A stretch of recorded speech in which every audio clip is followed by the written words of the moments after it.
Finding a stud can be more difficult than you would think. It could be extremely frustrating sometimes, and I'm not talking about these studs, I'm talking about these studs. And don't bother with those battery-powered stud finders, they're all horrible. In a perfect world, we could all detect metal like Magneto, but life ain't perfect, but you finding this video on YouTube is. So in this video, I'm going to show you the 4 best ways to find a stud without a stud finder.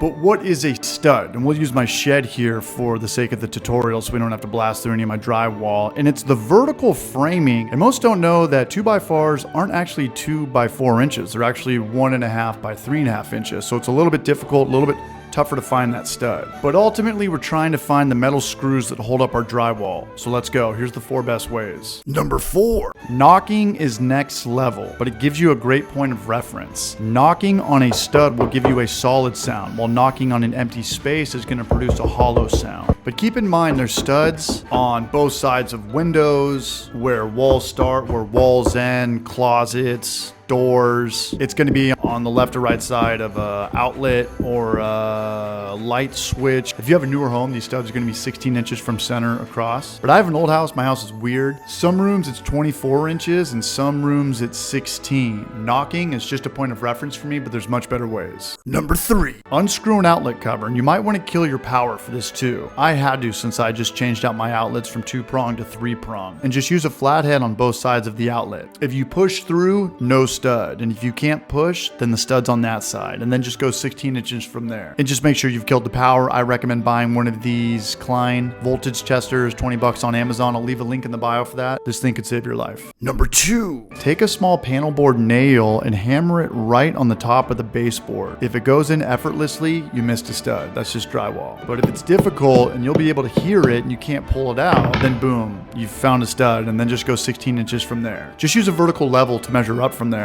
and always use painter's tape for your markings. It's the blue one. Then just caulk the holes back up like it was never there. Number 1. This is the best way by far. I just have these lying around. These are my sous vide food grade magnets. I also use these when I'm brewing beer for late hop additions. Use these for cooking meats and also for finding studs. Just drag it along your wall until it sticks and you know you've got screws. You know you found a stud right there. I will leave an Amazon link for these magnets as well. If you made it to the end of this video right now, I appreciate you watching.